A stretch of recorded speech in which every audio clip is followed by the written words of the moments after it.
Hello everyone, good morning. Due to some technical glitches आज का live session नहीं चल सका था, इसलिए आज का एडिटोरियल सेशन मैं रिकॉर्ड कर दे रहा हूं। और ये रहा आज का एडिटोरियल। हालांकि आज के द हिंदू में दो एडिटोरियल्स, बहुत इंपॉर्टेंट एडिटोरियल्स दिए हुए हैं, दोनों इक्वली इंपॉर्टेंट है। उसमें से हम पहला डिस्कस कर लें, जिसमें हम आईआईपी के जो डेटा अभी आए हुए हैं उनकी बात हुई है। और ये और भी इंपॉर्टेंट इसलिए हो गया है क्योंकि बेस ईयर जो हमारा हुआ करता था 11-12 से बदलकर अब उसको चेंज कर दिया गया है। और उसी के परिप्रेक्ष्य में, कंटेक्स्ट में ये दिया हुआ एडिटोरियल है, बहुत इंपॉर्टेंट एडिटोरियल है। ये आपके अपकमिंग एग्जाम्स को देखते हुए, चाहे आप करंट अफेयर्स की बात कर लो, चाहे आप रीडिंग कंप्रीहेंशन की बात कर लो, क्लोज टेस्ट को देख लो, सबके लिए बहुत इंपॉर्टेंट एडिटोरियल है ये बेस एंड फ्रेमवर्क। तो बेस ईयर की बात हो रही है। बेस यहाँ इसलिए लिखा गया है क्योंकि we are going to discuss base year. और फ्रेमवर्क, उसका क्या स्ट्रक्चर हुआ, कैसे चेंज हुआ है, क्या क्या चेंजेज हुए हैं, उस पर दिया हुआ है। एंड लेटेस्ट आपके स्टैटिस्टिक्स क्या कहते हैं, डेटा क्या कहते हैं, उस पर भी बात होगी। यहां पे चलें। Index of industrial production, that is called IIP in short. एक मिनट, आईआईपी कहा जाता है, इंडेक्स ऑफ इंडस्ट्रियल प्रोडक्शन कहा जाता है, index of industrial production, IIP. तो पहले इसमें हम लोग ले लेते हैं वोकैबुलरी। और पहला हमारा वोकैबुलरी का जो वर्ड है ये है आपका बैरोमीटर। बैरोमीटर इज गेज है, एक प्रकार का मेजरमेंट है, स्टैंडर्ड है, बेंचमार्क है, मापक है। तो ये सिनोनिम में अगर देखें तो इंडिकेटर है, गेज है, मेजर है, बेंचमार्क है, यार्ड स्टिक है, या इसको हम कह सकते हैं यह एक प्रकार का स्टैंडर्ड है, स्टैंडर्ड है। अगर हम इसके एंटोनिम्स की बात करें तो एंटोनिम्स में है अनसर्टेनिटी, क्योंकि जहां पे किसी चीज को अगर मेजर नहीं किया जा रहा है, मेजरमेंट अगर नहीं मालूम है, ये वहां पे सर्टेनिटी नहीं है, वहां पे अनसर्टेनिटी है, वहां पे एम्बिग्यूटी है। तो अनसर्टेनिटी हो जाएगा, एम्बिग्यूटी, वैगनेस हो जाएगा, इग्नोरेंस हो जाएगा, इम्परफेक्शन हो जाएगा, इन एग्जैक्टनेस हो जाएगा, नॉट एग्जैक्टनेस, इन एग्जैक्टनेस हो जाएगा। अगर हम सेकेंड वर्ड की बात करें तो ये वर्ड है रेजिलियंट।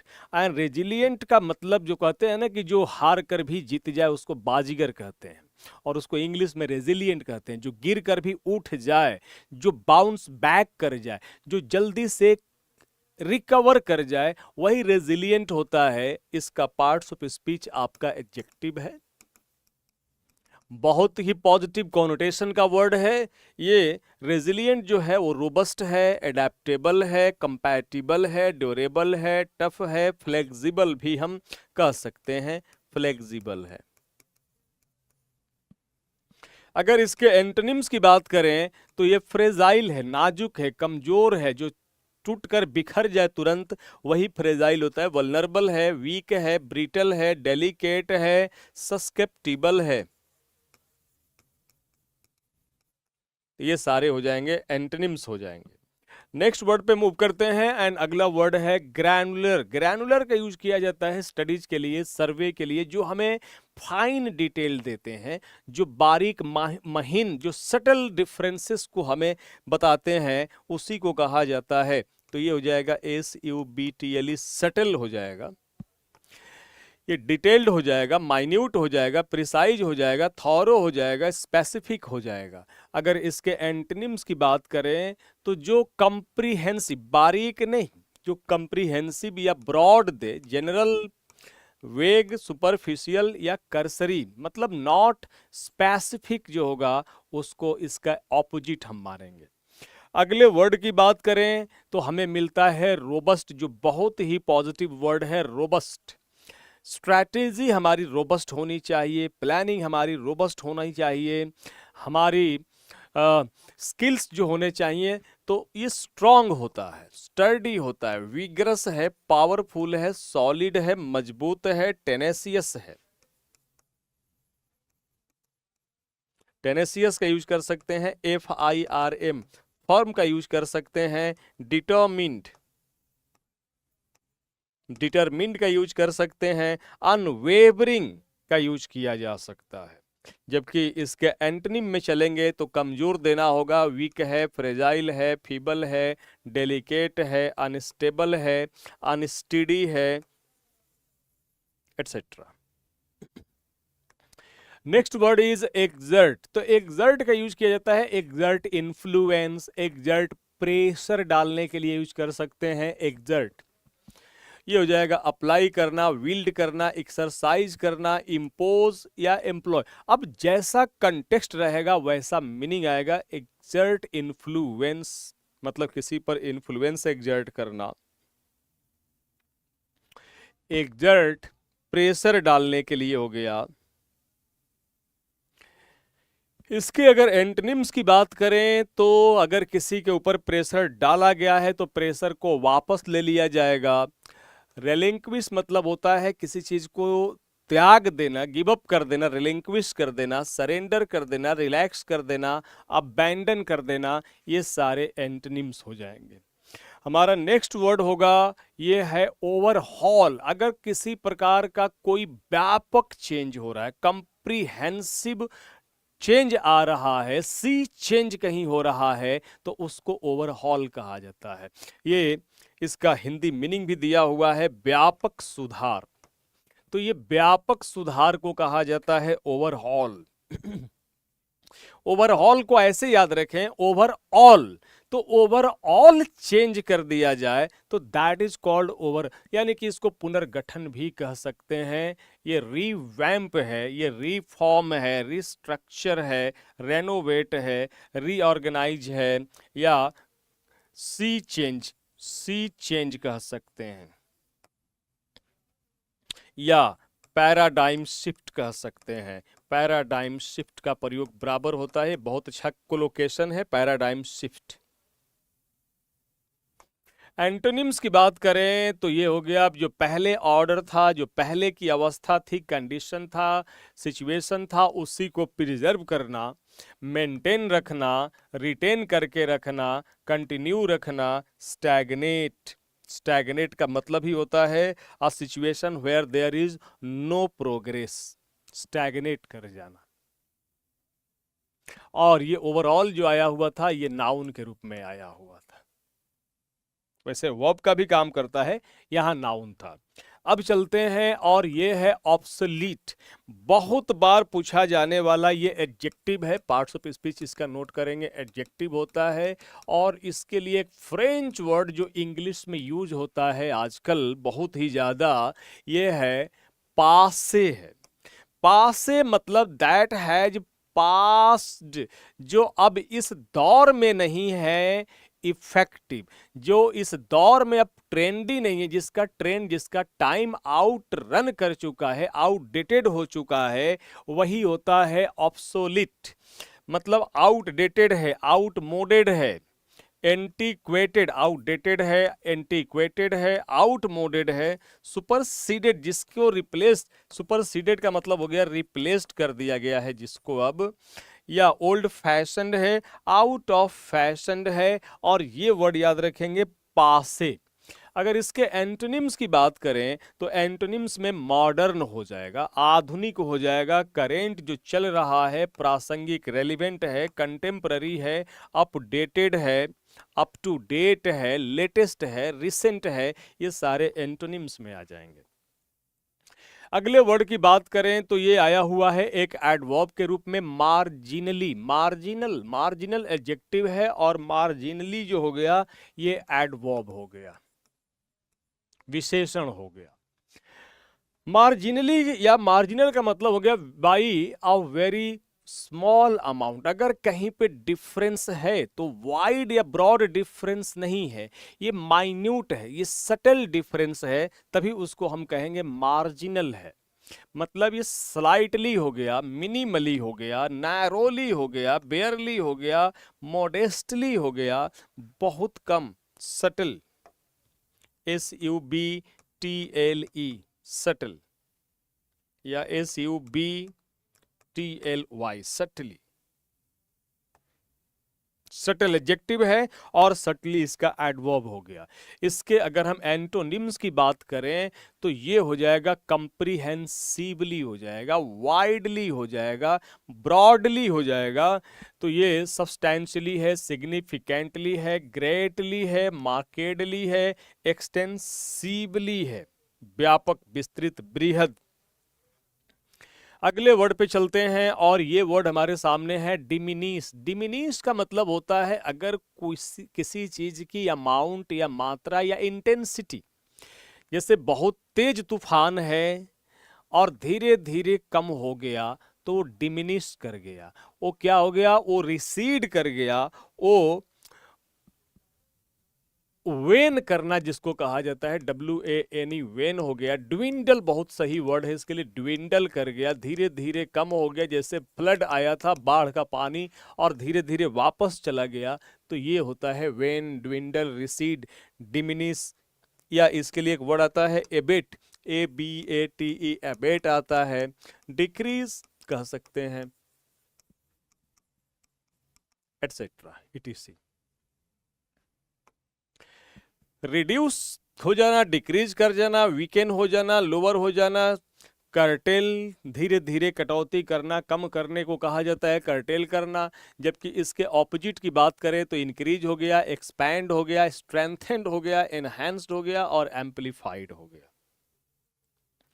अगले वर्ड की अगर हम बात करें तो ये वर्ड नहीं, एक एक्सप्रेशन है जो इस आज के एडिटोरियल में आया हुआ है और ये है चेन लिंक्ड फ्रेमवर्क। परस्पर जुड़ा ढांचा जो होता है, एक दूसरे से जो कनेक्टेड होगा, इंटरकनेक्टेड होगा, अन्योनाश्रित जहां संबंध होगा उसको कहेंगे चेन लिंक्ड फ्रेमवर्क। जैसे दुनिया क्या है भाई, एक प्रकार की चेन है, सप्लाई चेन कहें, लेकिन धीरे धीरे ये चेन जो है अब टूट रहा है, ये कई पोल्स में बट रहा है, कई ध्रुवों में बट रही है ये दुनिया। अब तो गाली गलौज की नौबत आ गई है उधर अमेरिका और इजराइल के बीच, डोनाल्ड ट्रंप और नेतन्याहू के बीच, माँ बहन पे उतर आए हैं ये। तो ये है इंटीग्रेटेड सिस्टम है, इंटरकनेक्टेड मॉडल है, लिंक्ड मैकेनिज्म है, डायनेमिक फ्रेमवर्क है, कोऑर्डिनेटेड स्ट्रक्चर है। जबकि अगर पृथक हो, अलग थलग हो, सेपरेट हो तो उसके लिए हम यूज करेंगे आइसोलेटेड स्ट्रक्चर यूज करेंगे, डिस्कनेक्टेड फ्रेमवर्क है, फ्रैगमेंटेड अरेंजमेंट है, स्टैटिक मॉडल है या डिटैच्ड सेटअप। तो ये सारे इसके ऑपोजिट वर्ड्स में आ जाएंगे, विलोम में आ जाएंगे। एक वर्ड और है इमर्जेंस है। इमर्ज करने का मतलब होता है कोई चीज धीरे धीरे जो उभरती है, धीरे धीरे विकसित होती है, उसको इमर्ज करना कहा जाता है। जैसे इमर्जिंग प्लेयर, वैभव सूर्यवंशी। तो the process of coming into existence और बिकमिंग प्रोमिनेंट, तो उद्भव या प्रकट होना, ये हो गया अपीयरेंस हो गया, राइज हो गया, डेवलपमेंट हो गया, बर्थ हो गया, इवोल्यूशन बहुत सही वर्ड है, क्रमिक विकास को कहा जाता है। जबकि धीरे धीरे गायब हो जाना, डिसअपियरेंस हो जाना, डिक्लाइन कर जाना, एक्सटिंक्शन, कोलैप्स और वैनिशिंग, ये सारे एंटोनिम्स हो जाएंगे। गेज करना, अभी गेज आया था, गेज मतलब एक प्रकार का मेजरमेंट होता है, गेज करने का मतलब मेजर करना हो गया, मापना हो गया। तो गेजिंग जो हो गया, एसेसिंग हो गया, मेजरिंग हो गया, इवैल्यूएटिंग, एस्टिमेटिंग, जजिंग, अप्रेजिंग हो गया। जब किसी चीज को हम नहीं समझेंगे, उसकी वस्तु स्थिति को नहीं जानेंगे, मतलब उसको हम इग्नोर कर रहे हैं, गेस कर रहे हैं, मिसजज कर रहे हैं, ओवरलुक या नेग्लेक्ट कर रहे हैं। इंटीग्रेटेड तो मालूम ही है, इंटीग्रेटेड का मतलब यूनाइटेड हो गया, कंबाइंड हो गया, सबस्यूम्ड हो गया, आपस में जुड़ा हुआ है, यूनिफाइड है, कंबाइंड है, कंसोलिडेटेड है, कोऑर्डिनेटेड है, मर्ज्ड है, ये सारे सिनोनिम्स हो जाएंगे। अगर इसके एंटोनिम की बात करें तो सेपरेट है, डिवाइडेड है, फ्रैगमेंटेड है, स्प्लिट है, डिटैच्ड है, आइसोलेटेड है, स्प्लिट है।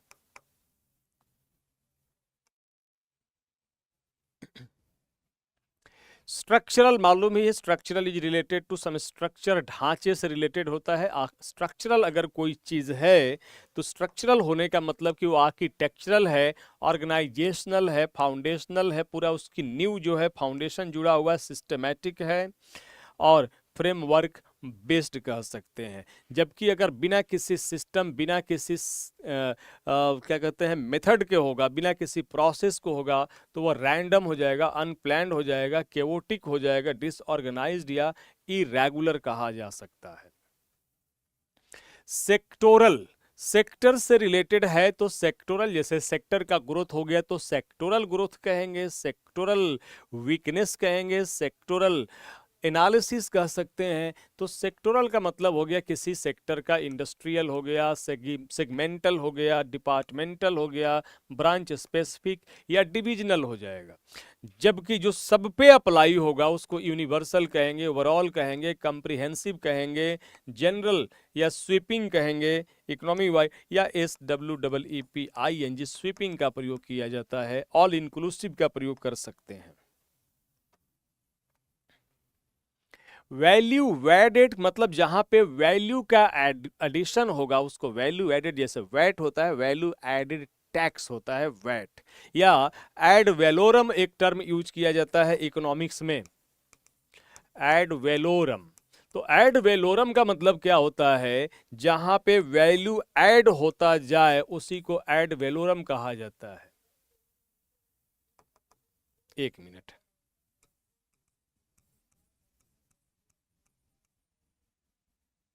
हाँ, एड वैलोरम का मतलब क्या हुआ, जहां पे वैल्यू एडिशन जो होता है वो प्रोग्रेसिव होता है। जैसे मान लो कि डीजल और पेट्रोल पे 1 लीटर पे अगर 100 रुपए अगर प्राइस है और सरकार उस पर 10% एक्साइज टैक्स लेती है तो सरकार का इनकम 10 रुपया हुआ। लेकिन अगर वही 110 रुपया अगर मार्केट प्राइस हो गया पर लीटर, तो अब उस पर सरकार को जो टैक्स जाएगा 11 रुपया जाएगा। That is called ad valorem tax या ड्यूटी कहा जाता है। और डीजल पेट्रोल पे सरकार यही वसूलती है। ये नहीं कि सरकार अपने टैक्स को कम कर दे, नहीं। जब डीजल पेट्रोल या पेट्रोलियम गुड्स पर प्राइसेस बढ़ती है, मार्केट का रेट बढ़ता है, तो उस पर सरकार का टैक्सेशन भी प्रोग्रेसिव होता है, बढ़ते जाता है। That is called ad valorem कहते हैं।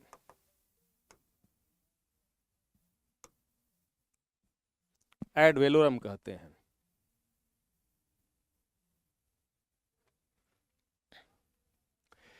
चलिए, हमारा एडिटोरियल है और एडिटोरियल देख लेते हैं। पैराग्राफ 1 इस एडिटोरियल का है। कहा गया कि अर्लियर दिस वीक, आपके सामने दिख रहा है, earlier this week the ministry of statistics and programme implementation, ये मंत्रालय की बात हो रही है। इसी सप्ताह की शुरुआत में इस मिनिस्ट्री ने, the ministry of statistics and programme implementation release the latest index of IIP, मतलब अभी लेटेस्ट डेटा इन्होंने जारी किया हुआ है IIP का। एक की बैरोमीटर है, की बेंच मार्क है, स्टैंडर्ड है, मेजरमेंट है, ये बैरोमीटर है, इंडेक्स है, इंडिकेटर है ऑफ इंडियाज इंडस्ट्रियल हेल्थ का। मतलब हमारी इंडस्ट्री, ओवरऑल इंडस्ट्री कैसा परफॉर्म कर रही है उसका यह एक प्रकार का सूचकांक है, उसका ये बेंच मार्क है, उसके स्टैंडर्ड को ये मापता है, जिसका डेटा अभी हाल ही में रिलीज किया गया। India's industrial health the April 2026 print, जो मतलब ये प्रिंट का मतलब यहाँ पे हुआ जो लेटेस्ट डेटा अभी आए हुए हैं, अज्यूम्स एडेड सिग्निफिकेंस। अभी जो आए हैं ये डेटा, इनका वैल्यू पहले से बढ़ गया है। पहले भी IIP कि जो डेटा जारी किए जाते थे, लेकिन उनसे कहीं अभी वाला लेटेस्ट एडिशन जो है वो ज़्यादा मायने रखता है, ज़्यादा इंपॉर्टेंस रखता है, क्योंकि as it is the first release under the new 2022-2023 base series. क्योंकि हमारा जो ये अप्रेजल ईयर है या बेस ईयर है, बेस ईयर अर्लियर जो बेस ईयर था, अर्लियर बेस ईयर को जो 11-12 था उसको बदल के, उसको चेंज करके अब कर दिया गया है ये 2022-23 बेस ईयर। इसलिए ये जो लेटेस्ट डेटा है IIP के, ये एडेड सिग्निफिकेंस रखते हैं, इंक्रीज्ड इंपॉर्टेंस रखते हैं। And second full month following the US Israel war on Iran, 28 फरवरी को इजराइल और अमेरिका ने ईरान पे अटैक किया था। तो हम फरवरी छोड़ दें, मार्च को लें, मार्च के अप्रैल अप्रैल को लें, और अप्रैल का जो डेटा आया हुआ है, यह आया हुआ है, लिखा हुआ है, हाँ, ये द सेकेंड फुल मंथ, तो अप्रैल फर्स्ट मंथ हुआ, क्योंकि फरवरी 28 को हुआ था तो उसको हम काउंट करेंगे नहीं। एक मंथ मार्च हुआ और अनदर मंथ अप्रैल हुआ, तो ये full second full month, the second full month following the US Israel war on Iran पे जो इन्होंने अटैक किया हुआ था, उसके पूर्ण दूसरे महीने के बाद ये डेटा आए हुए हैं। पहले महीने में इम्पैक्ट कम दिखा होगा हमारे इंडेक्स ऑफ इंडस्ट्रियल प्रोडक्शन पे, सेकेंड महीने में, मंथ में कंप्लीट उसका इम्पैक्ट दिखा होगा। इसलिए भी ये लेटेस्ट जो आईआईपी के डेटा हैं, ये एडेड सिग्निफिकेंस यानी कि इंक्रीज्ड इंपॉर्टेंस रखते हैं। नेक्स्ट पैराग्राफ में कहा जा रहा है industrial output grew 4.9% year on year in April. अगर हम अप्रैल की बात करें तो हमारा आईआईपी साल दर साल का जो आईआईपी होता है, इसमें लगभग 5% का इजाफा है, इंक्रीमेंट है, इंक्रीज है, ग्रोथ है। कितने परसेंट का? 4.9, ऑलमोस्ट 5% का, 4.9% का इंक्रीमेंट है। While direct comparisons with the earlier data, अगर हम पिछले वाले डेटा से कंपेयर करके देखें, वाइल का यूज करते हैं वहां पे जहां पे हमें कॉन्ट्रास्ट शो करना होता है। While direct comparisons with the earlier data should be treated with caution, मतलब यहाँ कर है कि आप अगर पीछे वाले डेटा से इस डेटा को कंपेयर कर रहे हैं तो थोड़े आपको सतर्क, सावधान, थोड़े से इन्फॉर्म्ड होने की जरूरत है, कॉशन की जरूरत है। क्योंकि अब यहाँ पे गिवन समझना है। गिवन का मतलब होता है द कंडीशन गिवन, जो या द प्रिवेलिंग कंडीशन है, उस कंडीशन को देखते हुए given the extensive revisions to the index basket, जो बास्केट पहले हुआ करता था और जो बास्केट अभी है उसमें बहुत बड़ा चेंज किया गया है, उसमें एक्सटेंसिव रिवीजन किया गया। पहले वाले बास्केट में जो सेक्टर्स थे उसको कम या ज्यादा किया गया है, बढ़ाया घटाया गया है, या हो सकता है कि पहले कम सेक्टर्स को शामिल किया जाता हो, अब ज्यादा सब सेक्टर्स को शामिल किया गया हो, ज्यादा इंडिकेटर्स को शामिल किया गया हो। वेट्स एंड मेथड, वेट्स का मतलब यहाँ पे भार से नहीं है, यहाँ वेट का मतलब क्या है? यहाँ पे वेट्स का मतलब है इंपॉर्टेंस, इंपॉर्टेंस से है। किसका पहले कितना इंपॉर्टेंस हुआ करता था, अब कितना है, इसका कंपैरिजन है। तो पहले के अगर आप आईआईपी डेटा से इस अप्रैल वाले डेटा को अगर आप कंपेयर कर रहे हैं तो you should be informed a bit, आपको थोड़ा इन्फॉर्म्ड होना, थोड़ा कॉशस होने की जरूरत। ऐसा क्यों कहा जा रहा है? Given the extensive revisions to the index के जो बास्केट हैं, जो इंडेक्स में जो पहले सब सेक्टर्स को शामिल जो किया जाता था, अब जितने हैं उसमें अब बिग चेंज किया गया है। एंड मेथडोलॉजी भी चेंज हुई है, सिस्टम, तरीका भी चेंज किया गया है। The numbers suggest that India's industrial fundamentals, Bharat के इंडस्ट्रियल जो फंडामेंटल्स हैं, जो प्राइम फैक्टर्स हैं, हैव रिमेन्ड रिलेटिवली रेजिलिएंट। क्या कहा गया कि भाई देखो इंडिया के फंडामेंटल्स में कोई ज़्यादा चेंज नहीं आया हुआ है, ये रेजिलिएंट हैं, ये बहुत रोबस्ट हैं, ये बहुत स्ट्रॉन्ग हैं, बहुत टेनिसियस हैं, फॉर्म हैं despite disruptions to global oil gas supply chains. ये बहुत पॉजिटिव बात है यहाँ पे कि दुनिया भर में गैस एंड सप्लाई चेन का जो चेन है उसमें बहुत बड़ा डिस्टरबेंस आया हुआ है। बहुत बड़ा उसमें केओस आया हुआ है, उसके बावजूद भी इंडिया के इंडस्ट्रियल फंडामेंटल्स रेजिलिएंट हैं। असर तो पड़ा, इम्पैक्ट पड़ा, ये भी नीचे गिरे, लेकिन वहां से ये बाउंस बैक कर गए हैं, ये रेजिलिएंट हैं, ये अकोमोडेटिव हैं, ये रिकवरिंग हैं despite disruptions to global oil and gas supply chain में डिसरप्शन होने के बावजूद भी।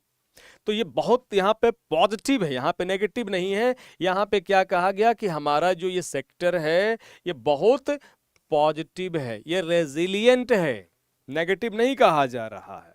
दुनिया भर के supply gas and petrol diesel supply chain जो energy overall energy supply chain disrupt होने के बावजूद भी हमारे इंडस्ट्रियल फंडामेंटल्स रिजिलिएंट हैं, ये बहुत पॉजिटिव बात है। चले, एक ग्रैनुलर रीडिंग, ये तो हमने कहा मोटा मोटी कहा, ऊपर ऊपर से कहा, जैसे कि एक मोहतरमा कह रहे थे कि ऊपर ऊपर से देखा जाए तो 7 रुपए का की वृद्धि कोई बड़ी इंक्रीमेंट, कोई बड़ी इंक्रीज नहीं है, कोई बड़ा कोई दिक्कत नहीं है। लेकिन यहाँ पे समझेंगे कि एक ग्रैनुलर अ फाइन रीडिंग, अगर अंदर रीड बिटवीन द लाइंस अगर हम करें, अंदर की बात अगर उसको खोल कर देखें, अंदर जा कर देखें, however reveals that this resilience is far from broad based। far from का मतलब होता है not। तो ये जो रेजिलियंस है ये this is not broad based, this resilience is not comprehensive. ये रेजिलियंस ब्रॉड बेस्ड नहीं है, ये रेजिलियंस कंप्रीहेंसिव नहीं है, ये रेजिलियंस एक्सटेंसिव नहीं है, ये रेजिलियंस वाइड रेंजिंग नहीं है, ये रेजिलियंस इक्लेक्टिक नहीं है। मतलब ये रेजिलियंस तो है, लेकिन ये रेजिलियंस सारे फंडामेंटल या सारे फैक्टर्स पे एक बराबर नहीं है, ये कुछ ही पर रेजिलियंस है। Broad based capital goods output expanded. जो कैपिटल गुड है, कैपिटल गुड का मतलब क्या होगा भाई? कैपिटल जैसे हम जहां पे कैपिटल लगाते हैं manufacturing unit, company, factory etcetera बनाने में, उसको कहते हैं capital goods output. Capital goods का जो हमारा आउटपुट है, इनपुट नहीं, output expanded by a robust 16%। यहां देखें, बहुत बहुत ही impressive, this is very robust है। यहाँ पे, यहाँ रोबस्ट का मतलब हम क्या कह सकते हैं? ये बहुत इंप्रेसिव है, impressive 16% year on year. Capital goods output is outstanding, it is performing outstandingly. कैसे कि ईयर ऑन ईयर यहाँ पे हमारा जो ग्रोथ है वो 16% का है, रिफ्लेक्टिंग मतलब showing the continuing effects of elevated public capital expenditure. ये दिखाता है कि पब्लिक कैपिटल एक्सपेंडिचर जो एलिवेटेड है, एलिवेटेड का मतलब क्या हुआ कि सरकार ने जो इंफ्रास्ट्रक्चर बनाने पे, रोड आदि, पावर स्टेशन एक्सेट्रा पे जो सरकार ने इन्वेस्ट किया हुआ है, पब्लिक कैपिटल एक्सपेंडिचर एलिवेटेड है, पहले से ज्यादा है, और इसका परिणाम भी हमें दिख रहा है, इंक्रीज्ड, बढ़ा हुआ, पहले से ज्यादा। Effects of elevated public capital expenditure and infrastructure spending. तो ये साफ साफ दिखा रहा है कि सरकार ने infrastructure and public capital expenditure में पहले से ज्यादा इन्वेस्ट किया है, बढ़ाया है, और जिसका परिणाम, जिसका रिजल्ट हमें दिख रहा है, robust impressive 16% year on year growth दिख रहा है। किसमें? कैपिटल गुड्स आउटपुट में। सरकार ने इनपुट दिया, infrastructure and public capital expenditure को सरकार ने बढ़ाया, गवर्नमेंट ने ज्यादा इन्वेस्ट किया, ज्यादा पैसा डाला, और इसका परिणाम हमें दिख रहा है, capital goods output 16% year on year. That is very outstanding, that is impressive. Next paragraph, bye contrast. तो ये तो कैपिटल गुड्स आउटपुट बहुत इंप्रेसिव है, 16% है, लेकिन इसके उल्टे, इसके विपरीत, इसके कंपैरिजन में कंज्यूमर ड्यूरेबल्स का मतलब क्या हो गया, जैसे कार हो गई, टीवी फ्रिज हो गया, एसी कंडीशनर हो गया, ये सब कंज्यूमर ड्यूरेबल्स कहे जाते हैं।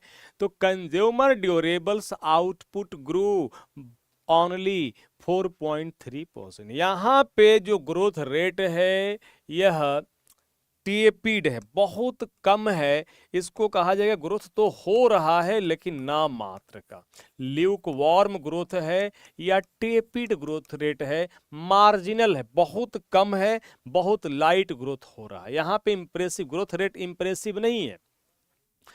While consumer non durables expanded by, जबकि कंज्यूमर जो नॉन ड्यूरेबल्स हैं उसमें तो और भी कम, केवल 2.8% का ही ग्रोथ हुआ है, 3% से भी कम का हुआ है।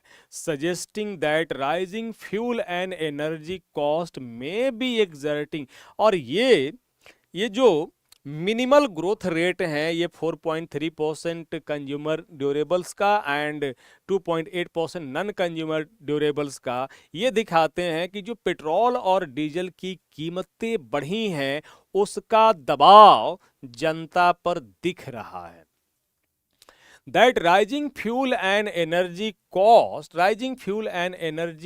में भी एक्सर्टिंग प्रेशर, हो सकता है, लग रहा है कि ये अपना प्रेशर डाल रहे हैं, डीजल पेट्रोल या एनर्जी की बढ़ती हुई कीमतें अपना प्रेशर डाल रही हैं किस पे, हाउस होल्ड कंजम्पशन पे। हाउस होल्ड, जो लोग सोच रहे थे कि एसी पुरानी हो गई है उसको बदल के नई ली जाए, या जो लोग सोच रहे थे कि फैन से अब कूलर पे आया जाए, या जो लोग सोच रहे थे कि कूलर बेचकर एसी खरीद लिया जाए, उसमें ग्रोथ इंप्रेसिव नहीं है, उसमें ग्रोथ सो है, मार्जिनल ग्रोथ है, टेपिड या ल्यूकवार्म ग्रोथ है। More significant than the headline growth number, भले ऊपर ऊपर से दिखता हो कि केवल 7 रुपए ही तो बढ़े हैं, हेडलाइन ग्रोथ नंबर चाहे सिग्निफिकेंट दिखे, however is the extensive overhaul for the of the IIP itself. जो IIP है इसमें खुद ही बहुत बड़ा चेंज हुआ है। डेटा तो चाहे जो भी हैं, हेडलाइन ग्रोथ नंबर चाहे जो दिखाएं, IIP अपने आप में बहुत बदल चुका है इस साल। इस बार क्यों बदल गया है, एक तो बेस ईयर को 2011-12 से बदलकर 22-23 किया गया है, और जो ये बास्केट है, इंडेक्स बास्केट है, इसमें भी बहुत चेंज हुआ है। The revised series seeks to better reflect structure of rapidly changing economy। जो इकोनॉमी में तेज बदलाव हो रहा है, उस बदलाव को पिछला वाला हमारा जो बेस ईयर था या हमारा जो बैरोमीटर था उतना जल्दी उस बदलाव को नहीं पकड़ पाता था, उसको दिखाते दिखाते टाइम लग जाता था, टाइम टेकिंग था वो। लेकिन revise series 6 to better reflect, अब हमने जो सीरीज को रिवाइज कर दिया है, चाहे वो बेस ईयर में रिवीजन हो, चाहे इंडेक्स बास्केट में एडिशन या सब्ट्रैक्शन हो, ये कोशिश करता है 6 to better reflect, better show, जल्दी से उसको शो करना, रिफ्लेक्ट करना the structure of a rapidly changing economy के स्ट्रक्चर को। New products and sectors have been incorporated, देखें कहा गया ना कि यहाँ पे नए प्रोडक्ट्स एंड सेक्टर्स को इनकॉर्पोरेट किया गया है, और इनकॉर्पोरेट का मतलब इसमें जो सेक्टर पहले नहीं थे उनको शामिल किया गया, कुछ नए सेक्टर्स को, सब सेक्टर्स को इंक्लूड कर दिया गया है IIP में। New products and sectors have been added, add कर दिया गया, इंक्लूड कर दिया गया है, एंड सेवरल ऑब्सोलीट जो आइटम्स थे इस बास्केट में उनको रिमूव कर दिया गया है, हटा दिया गया है। ड्रॉप का मतलब क्या हो गया, रिमूव्ड कर दिया गया है। ए फोर्थ मेजर सेक्टर, एक बहुत चौथा बड़ा सेक्टर इसमें ऐड किया गया है, और ये सेक्टर है water supply, sewerage and waste management has been introduced. का मतलब इसको पहली बार ऐड किया गया है, जोड़ा गया है, और जिसका टोटल ये जो इंडेक्स बास्केट है उस 100 में इसका इंपॉर्टेंस कितना है, इसका वेट कितना है, 2.02% है। याद रखेंगे कि ये नया सेक्टर जो जोड़ा गया है, मेजर फोर्थ सेक्टर जो जोड़ा गया है, ये है water supply, sewerage and waste management, और इसका टोटल बास्केट में इसका कितना वेटेज है, इसका वेट है 2.02% का।